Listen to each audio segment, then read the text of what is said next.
On today's show, unrealistic expectations. Cam Thomas's new asking price. Oh my God, what is he thinking? Plus, Andrew Wiggins with the Miami Heat want in return in a trade. Boy, they are dreaming. I'm Trevor Lane. This is the Basketball Bulletin. Make sure you subscribe right here to the channel. Turn on those notifications as well. Joining me is Donnie Freeman. Donnie, I'm just going to spend the whole show stunned based on these asking prices for these two players. I mean, if you're Cam, when we talk about him, good on you.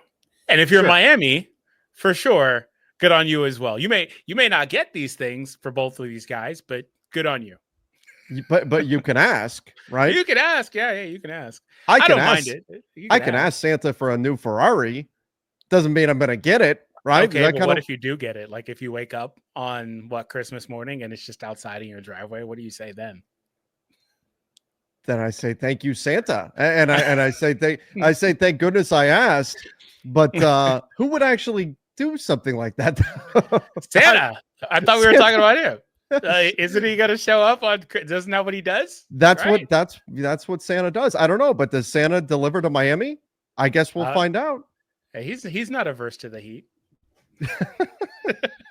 I like the pun there. The Miami Heat were willing to discuss, according to Brett Siegel of Clutch Points, scenarios involving Andrew Wiggins. Several teams expressed interest in former NBA champion and all-star wing, but including the Milwaukee Bucks. The Heat ultimately kept him. They were willing to deal Wiggins if they received an instant impact player, along with an upcoming first-round pick before 2028. So no future first, like first-round pick that's going to pay off now. Going to pay off 2026, 2027, near future first-round pick, plus an impact player, somebody that we can get and put into a game immediately in exchange for Andrew Wiggins.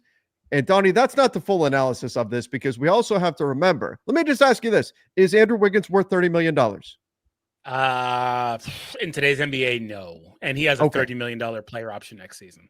Exactly. So the following season. So that's the true math here. It's you have to give up an impact, can play this guy right now. This dude is in our rotation, day one player, plus a first round pick for the privilege of giving Andrew Wiggins $30 million next year and having that sit on your cap next summer. It's no wonder why Andrew Wiggins is staying in Miami. They were never going to get that. That's crazy. Yeah, it's asking for a lot. I mean, the only team I really heard rumored to be linked with him so much was the Lakers. And I thought that was interesting because, for one, there's going to be opposing sides. People are always going to say, like, oh, just go in, do it, whatever. And that's fine. But, if it was give up the younger players on the better salaries plus a pick and all that stuff, it's just kind of asking for a lot in that case. And if you're Miami, again, good on you to ask for it. But with Wiggins here, I don't know that he's worth that. He may be looking at a contract a couple of years from now worth maybe half of that. And so would you want to devote, $30 million to him over the next couple of seasons and have that applied to your roster while you're trying to build your rosters out? And for a lot of these teams that will be in the market for a Wiggins, they're probably teams that are, up against the apron, exceeded the apron, and that makes that all much more difficult to deal with too. I think he's a fine player. I think his archetype is in high demand. I think that he's the type of player teams would want. There's a reason why, you're saying the Lakers were talking about him. It makes sense. He's a good player, but is he the kind of guy you want to give $30 million to? I mean, we were talking about yesterday whether or not the Heat should want to give Tyler Hero $30 million. Andrew Wiggins fits in that conversation as well. Do you really want to pay him that much? And so to me, it's not a surprise if that's the asking price. With that extra year, if you told me he's an expiring contract, if you told me he's under contract for $20 million for the next couple of years, okay, that's a very different conversation. And then I think it's a very reasonable ask. But in today's NBA, I just don't see Miami getting that. And if they're okay with just hanging on to him, unless they get that high asking price, then here we are. Then Wiggins will stay with the Heat. But the big question for Miami now is going to be, what are they doing moving forward? Because do they want to get Andrew Wiggins off their books and then try to have flexibility next summer to go chase free agents? Or not. And I think a lot of that is going to be revealed not just by, what their future plans are, not just by what they do with Andrew Wiggins, but also what they do with the Tyler Hero extension, whether or not they give him big money on a new deal. And so I think there's a lot up in the air right now about the Miami Heat. Again, like you said, as stunned as I am that that's the asking price, I don't blame them for wanting a high price for him. They could always trade him at the trade deadline and probably get a decent return because his skill set is in demand. But I think there's a lot to be revealed still about what Miami's plans are moving forward, and their actions are going to tell us. Yeah, absolutely. I think with him, this may be one of those situations where you start here, and then by the deadline, you're at like half of that, just willing to get him off the books at that point. Because if you're trying to have as much cap space as possible next offseason, you might as well pencil in that $30 million because he's not declining that option. So they may be looking at it like, okay, well, we don't want to have that on our books next season. And depending on how he's playing, maybe that changes the value of him as a player at that point. But maybe they're like, let's sell much lower than the asking prices are right now, relative to the fact that, we're already half a year into that and all that stuff. So I think that's where it's tricky. But yeah, I do think he's a player archetype that's heavily in demand. Like every team would love to have an athletic 3-and-D style wing that can score for you in bunches on any given night. Like he's got that type of archetype, and he was instrumental to what they did a couple of years ago to winning the championship. But if you're trying to devote, in Golden State, if you're trying to devote, $28-30 million, that's just a lot of salary. And we always talk nowadays more in terms of like percentage. It's not a lot of percentage, but I think the caution with that is that when you start adding up the different percentages, one guy's 20, one guy's 30, one guy's 17, and then all of a sudden it's like, okay, well, that's actually still a lot of money, right? So with Wiggins, depending on the team he's going to, that could be a lot just to kind of factor for. Yeah, absolutely. That would be, particularly when you look at building out a roster, and as you said, a lot of the teams that would be interested in Andrew Wiggins, because like for example, the Brooklyn Nets, the Utah Jazz, the rebuilding clubs, they're not interested in Andrew Wiggins. The teams that are interested are the teams that don't have that flexibility to necessarily have that money on the books. So it becomes a little bit difficult. That said, Donnie, it's very possible that a team will get into the season, say, man, we're right there if we just had another 3-and-D wing. And then maybe they do. I don't see them giving up an impact. And I guess the impact is a word that can be stretched quite a bit. But I don't see getting an impact player plus a first-round pick in the next 2 drafts specifically. That's interesting, given that the Lakers were the primary team in pursuit of Wiggins or reportedly. And I mean, the Bucks were another one, but that they don't have anything to trade. They don't really have those. And then the Lakers don't have any picks in the next couple of years either to trade, unless they're talking about something on draft night here in 2026. So that's kind of interesting the way this is all coming together. Maybe Miami will ultimately get more than we expect because the archetype is in high demand. But if this is the asking price, I am not surprised at all that Andrew Wiggins is still on the Miami Heat. But this is not, Donnie, do you anything to close with on Andrew Wiggins before we jump over to Cam Thomas? I was just going to say that also. I like to always, with these guys, kind of look a few years in the future. I'm curious about Wiggins, a couple years from now. Has he hit that, low 30s, mid 30s type drop off yet? How does he look at like 32, 33 into his next contract? I'd be concerned about that as well, because if you're going to trade for him, especially if you're going to give up those assets, you're probably trying to keep him around for at least a few years. And at the worst, turn him into other assets down the road where you can flip him again. Sure. So how does he look on the next deal? I like to try to typically look at that because he's only really 2 years out. That's a good point. Does he hit the age cliff? And then are you committing to paying him for essentially the last of his NBA value? And you never know. Guys are playing later and later. But if you're going to pay him going into his age 32 season, or let's say he doesn't pick up his player option, you're going to pay him next summer, he may be more difficult to flip back into assets a few years from now if you find yourself in a spot where you want to do that. So I talked about a lot with Bojan Bogdanovic before he Bojan Bogdanovic, Ron Bogdanovic, that essentially a team that was landing him, he just retired, would be getting the last of his NBA value. His value as an asset would be expiring on your team. And is that something that you want? And for some teams you say, well, yeah, we could use some scoring off the bench. We'll go ahead and do that. Sure. Other teams, though, will look at that and say, well, we really want the future flexibility so that if in the unlikely event we decide to move the player, we're still going to be able to get return. It's the exact DFS dilemma. Just exactly. Wiggins is a couple years younger, and that's why it looks a little different, but it's the exact same thing. All right, let's jump over to a much younger player, and that's Cam Thomas. But this, oh my, I hope this is sensationalized a little bit here. Donnie. This is from Nets Daily. One league source told Nets Daily where Cam Thomas sees his market using comparable players around the league. Jalen Green making $33 million per year when he has a $36 million player option. Emmanuel Quickley making $32.5 million. Tyler Hero making $32 million. That's where he sees his market, if not higher. If not higher. This suggests Thomas is searching for an annual salary starting at $30 million, likely closer to $40 million. So, Donnie, we've talked about this. We've talked about if you're Cam Thomas, those aren't the dudes to point to. In terms of your peers, your comps, don't point to guys that teams around the NBA look at and say they're overpriced. Tyler Hero, maybe you could say Tyler Hero is well, what do you think about Quick? Quick just got that last summer where he got $175 million extension. It's not so much the money in a vacuum. In a vacuum, I can get there. The problem is what it means for your roster build and what it means if you're trying to build around 2 stars and depth. Essentially, you're talking about is Emmanuel Quickley better than having 2 guys that you could get for the MLE level money, right? Because we're talking about roughly, $15-ish million. Would you rather have, given how important depth is in today's NBA, would you rather have Emmanuel Quickley at $30 million or 2 players at $15 million? And looking at the rates guys are going for, I think I'd rather have 2 guys at $15 million. And so that's, if I'm Cam Thomas and I'm pointing at these specific players and saying, look, I think I'm right in line with these dudes. You might be in terms of your scoring, but these aren't guys that teams around the NBA are looking at and saying, yes, we want that contract on our books. Not necessarily saying they're not worth it. I think you can make that argument, but that it's difficult to build out your roster to actually contend with contracts like that on the books. But Donnie, I understand 24 points per game last season. Cam Thomas wants to bet on himself. That's fine. But if he sees some true value, when we're talking Josh Giddey, the Bulls are holding fast at like 20 million. Jonathan Kuminga, the Warriors are holding fast at like 22 million, right?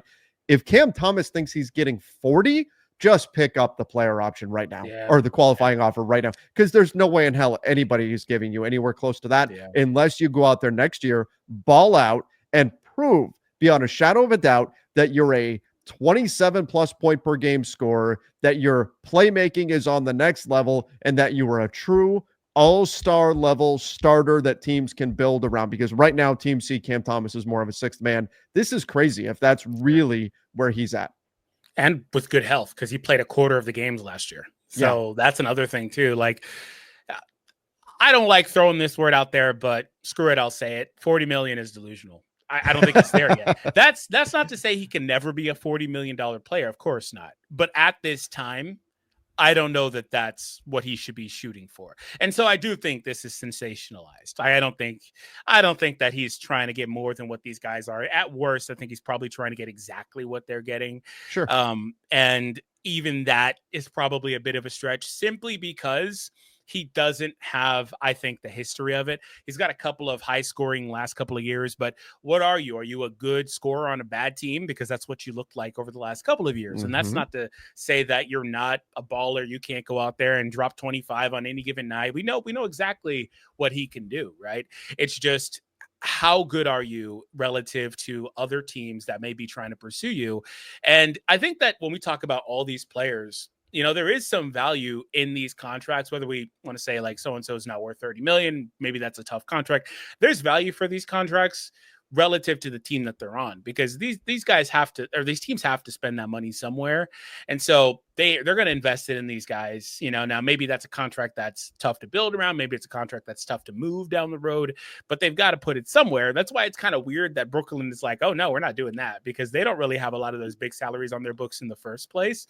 But if you're Cam, you're probably better off just taking that player or qualifying offer, and then going from there, going out there, showing what you can do, and letting the chips fall where they may, whether that's you wind up as a 25 guy, a 32 guy, who knows? Shoot, he could go out there and be an MVP contention and look like a $40 million guy. That's certainly a possibility. Who knows? I can't tell you the future. But I just think that they're so far apart right now that there's just no way. Like, they're not even going to offer him 20, right? And we talked about that the other day, where we talked about how, they offered him like a $14 million deal. Some people in the comments were saying that is disrespectful. Others were saying it's not disrespectful. So that could tell you kind of how controversial this situation is. It all depends on how you see him. And you mentioned that the Nets, they actually do need to spend money. They're not at the salary floor yet. So That's they why it's do need weird. to, but that doesn't mean if Cam Thomas says I want 40 million a year over 4 years, 100 and whatever it would be when you add in the raises, $180 million or something like that. No, that's a negative value contract. Most teams around the NBA would look at that as an immediate toxic contract. You can't have that. And I think that's the key here for the Nets, and it's also why we're seeing to the Jonathan Kuminga situation play out the way it is. Teams can't have bad money on the books. You just can't.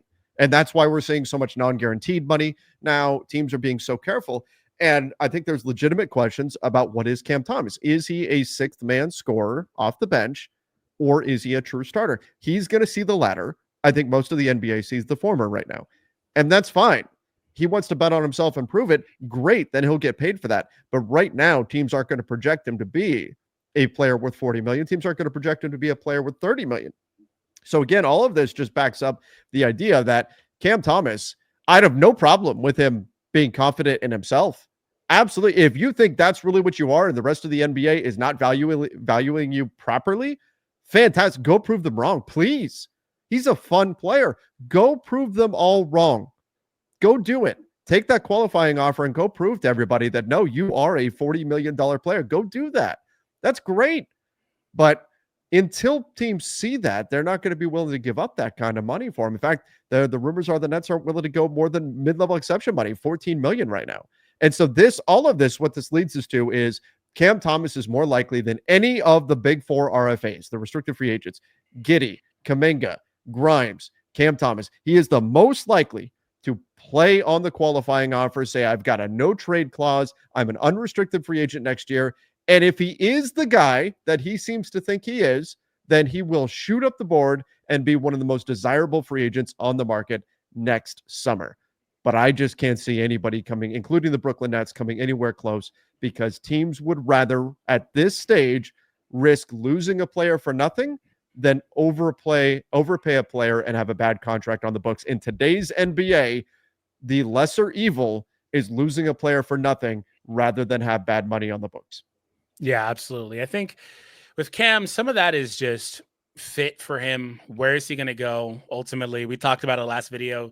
He may be at a stage where he's mostly just trying to get as big a contract as possible, not worried as much about a championship. That's totally fine. He's 23 years old at this time. And if he's able to go somewhere and have the ball in his hands because he's an extremely high usage player, then I think he could be successful. But, if he's going to be, the thing is that, like, if he goes to a team like that and he's going to have the ball in his hands all game, maybe he isn't a bench player. Maybe he is a starting player for that team, and they're investing in him for that.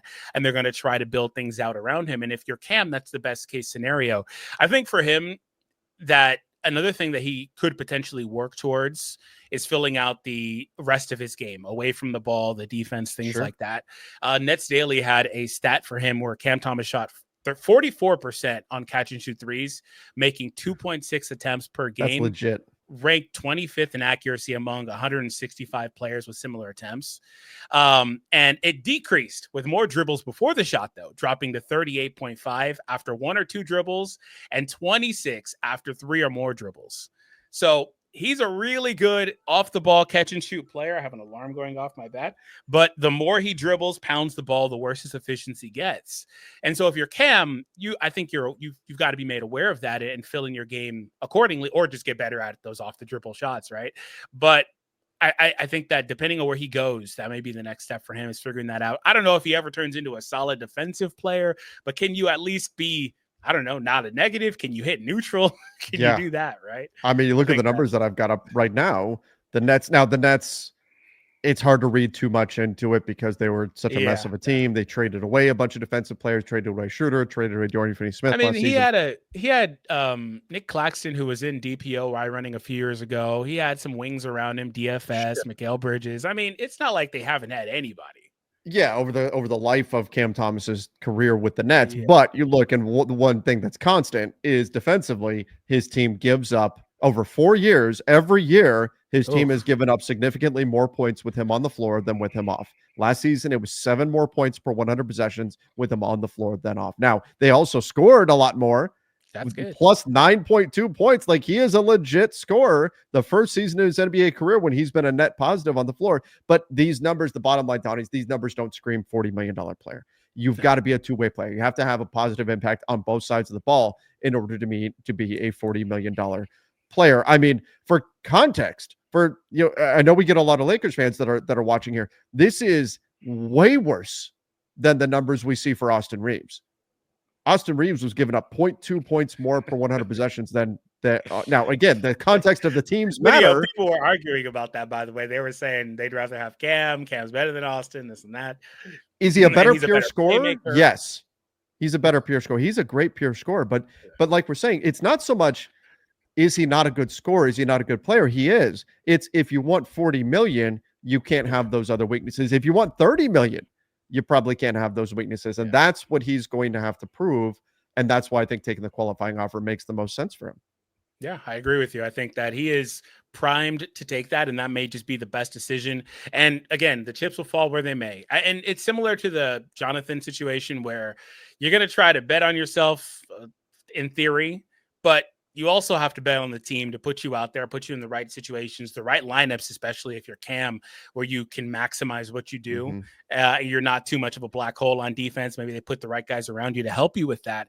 And ultimately, these numbers look better next year, but you're putting faith in the team to do those things as well, which is why it's also pretty hard to kind of come out of that on the other end. One way or another, he's going to wind up getting a pretty massive raise because he's on $4 million right now. Sure. I'm projecting maybe around like 20. I think that's where it's going to wind up. And what we've seen the Brooklyn Nets do, though, and they did it with Day'Ron Sharpe, is they wound up doing a 2-year deal, but the second year is a team option.